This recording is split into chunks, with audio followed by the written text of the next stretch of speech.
Hey everyone! Andy, do you need to be coached right now? Yes. I told you not to go live with me. I told you. Alright, so obviously Andy is one of my clients and... Obviously? I'm sorry. Obviously? Wow.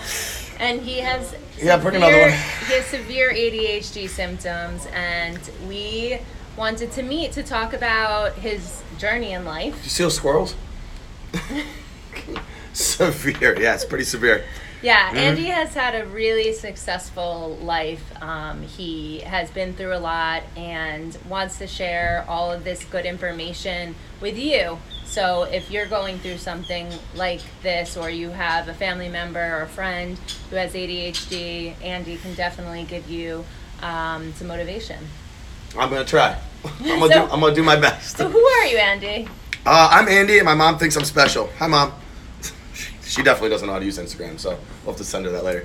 Andy Sziraki, originally from Ohio, down here in South Florida now. Fitness entrepreneur, everything that you can think of under the sun of fitness. I do speaking, certifying, training, presenting, all that good stuff. And I want to talk about kind of childhood-wise, diagnosed with ADD from the get-go. And back in the day, I feel like it was just a ways of keep your parents making you like shut up when you're talking too much, and probably true, probably part of it. But at the same time, heavily medicated on Ritalin at the time, which was popular back in the 80s, 90s. And I hated it. It turned me into an absolute zombie, which I know I should probably be sedated every now and then. But it was pretty bad, where no personality, just felt like just a zombie. And another side effect of being medicated like that is you cannot put on any weight. You're basically on a stimulant, and it shuts down your appetite. So trying to play sports, always very skinny, always struggled trying to put on weight. So as soon as we found that out, that I was kind of undersized, it was like pull the Ritalin, and my training and adapting went up through the roof. I was able to eat and had this sparkling personality that you see today. So definitely very against medicating with the over-the-counter drugs that they've got for ADD. And I think there's great ways that we can discuss today that anybody that has adult ADD, childhood ADD, if you have it in childhood, you're probably going to have it in adulthood. Is that right? Yes. Did I say something that's factual Absolutely. there? Okay. No, If you want to get doctor checked. ADHD does not go away. The symptoms may decrease as you get older, and when you learn ways to compensate, you can focus more into your adulthood. But ADHD does not go away. But the best way to manage it is to check it when you're younger, and to have the education, the psychology, and the parent information to help you grow up. And the science. Yes. Boom. Yes. So the science, ladies and gentlemen, is out there, and I feel like there's a new neurological science that's coming out every single day. Like, my feed just goes nuts because I love learning more about the brain and the prefrontal cortex and all my sensory things inside that make this thing go nuts. Yep, and all your executive functions. Yes, and all your the prefrontal executive functions, cortex. everything. So all that stuff that you feel is like you're hindered or you're handicapped on is becoming more and more scientifically proven that you can just do stuff throughout the day that levels your hormones and everything like that. So what I want to get at is, obviously, I'm in fitness, so exercise. Exercise is the number one way to cope with your systems of anxiety, depression, ADHD, ADD, whatever you've got that's driving you mad. You just exercise, and all of a sudden the brain just kind of levels out into equilibrium. And don't take my word for it. Like they said on Reading Rainbow, check it, right? The book Spark. Go to Amazon, Spark, the first study done on the brain plus exercise, and it'll cover everything I just told you in Cliff Notes version in full extent. Yeah. So go there, check that out. Exercising is similar to a low-dose SSRI now. What is that word? An SSRI? Yes, the medication for Oh, depression man. and anxiety. She's Yeah. smart over here. So smart. So, Andy, tell me about, now you're in fitness, obviously. How did you choose that career, and tell me more about that? I think the career chose me. If you know anything about ADHD, ADD, we are totally, utterly obsessed with certain things and completely could give, no attention to other things. So it's basically like an on-off switch. I'm either completely obsessed with a topic or completely bored out of my mind. There is no gray area. And one thing I like, a lot of friends will tell me, that dude ain't fake. Like, if he's bored, he's going to let you know it. He's not going to fake a conversation. Oh, that's nice. Yeah. Like this. Like, if I'm not interested in something, it's not like, don't take it personally. But my mind just checks out. Like if I'm not in, it's just like, what's that noise? What's that squirrel doing? Everything like that. I can't help it. It's just how I'm wired. But if I'm interested in something, I'm gonna get to the bottom of it, finish it, see it through, and everything like that. So I think getting back to career-wise, you got to find out what it is that drives you, that internal fire in your belly, whatever gets you just amped up like that. You got to pursue that. And for me, once my sports life came to a halt, just wasn't going to make the NFL, wasn't going to play sports, wasn't going to football, lacrosse forever.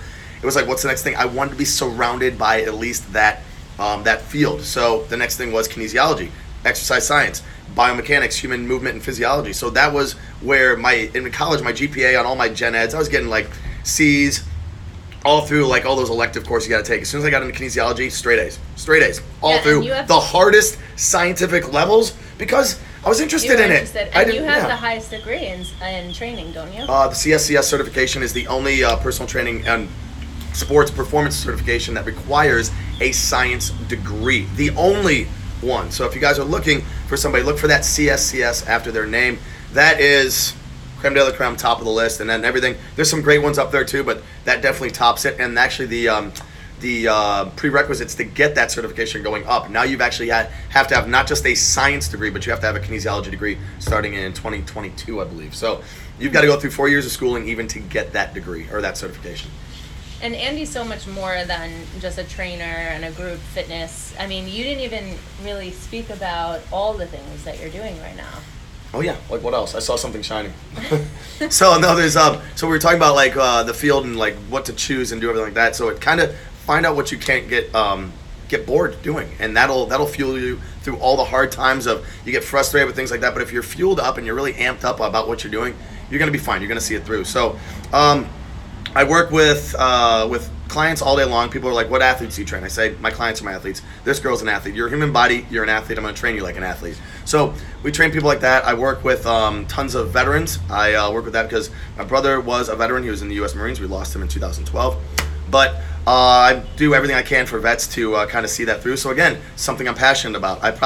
If it was I love charities, I love giving back. But if I'm not interested or I don't have that thing in my heart for it, I'm probably not going to go the extra distance that I would like I do for the veterans, and especially the ones suffering from PTSD like my brother did. So that's big in my heart, and that also fuels my fire. So again, with ADD, it's whatever you're interested in, you are going to be laser focused, tunnel vision, hyper focused on, and the things that you're not interested in, you're always going to lack. You're going to need help. You're going to need help organizing. The funny thing is I sometimes do the run around the house trying to find my keys in the morning, do all that, and I try to be organized. Trust me, I do. I have a list. I've got a whiteboard. I do all that, but you're going to slip up. Things are going to happen. So the organizational skills are not always there, but the passion is. How do you keep yourself organized? I hire a coach, Coach Brooke. That's it. So Coach Brooke over here, she's starting to get me back into the habits because I'll make every excuse in the world. I work all day. I come home. I just want to like this, but there's still things that have to be done. So don't check out too early. Check that list. And also in anyone's life, I mean, as soon as you get into that habit, that's when it gets into your brain. Like, think about brushing your teeth. Did you always brush your teeth? No, you had to get into that habit. Your parents trained you to brush your teeth in the morning and at night. No one chooses to do that when they're a baby, and then they, putting your keys, whether it be on a hook or in a dish, when you get home, you just need that reminder. I need a reminder for let's go serious. Like I need a reminder for everything I'm going to do in the day. So literally a list, bam, bam, bam, bam, bam. Knocking that list out is huge. If you don't get the things you want to be accomplished in the day, you need to make that list and literally have that list accessible. Because if it's on my phone and it's like, all right, I got to unlock the screen, then I go to a certain app, and then it's in the app, it's like it's not visible. Okay, if it's honestly sticky note, fridge, nightside table, in the car, you're gonna see that's gonna be a visual reminder. I don't know, is this scientific, but I feel like I'm a very visual person. If I see it, I do it. Yeah. If I have to recall it from memory sometimes, not so much. Working memory is really tough for the executive functions for people who have ADHD. So that's one of the executive functions that can be impaired. So yeah, visual learning is huge, and if you've got it in front of you somewhere, it's always visual. You are going to succeed in getting those tasks done. Huge, very huge. Well, Andy, I can't thank you enough for doing this. Thank you. And how can people find you? Guys, real easy. It's it's not easy because you got to spell my last name. AndySziraki.com is the easiest way. Plus Instagram, Facebook. I'm not on anything else besides Instagram and Facebook, so I've seen some weird profiles out there. That ain't me. Instagram, Facebook at Andy Sziraki and AndySiraki.com. Last name is Sziraki. And here in Boca Raton, Andy Florida. With a Y, right? And Andy with a Y, yeah. They spell weird in like the Bahamas, I think, right? Or anywhere. ANDIE. Yeah, no. that's it. ANDYSDIRAKI.com. Can I buy a vowel? And if you're here in Boca Raton, Florida, I am at Focus Functional Fitness right here, brand new in 2019, right here in East Boca Raton, specializing in personal training and group fitness, nothing else. We supervise you. We know better than most people know how to train, and I'll take that to the bank all day. So come, don't think, just do, and see us. And I'm at coachingwithbrooke.com. Easy. And I get to train amazing people like Andy, or coach them, And and he gets to train me. Training, coaching, same stuff. Yeah, same thing. Knuckle it up, dog. All right, thanks for viewing. Thanks, Have guys. a great day. Take care. Bye. And video.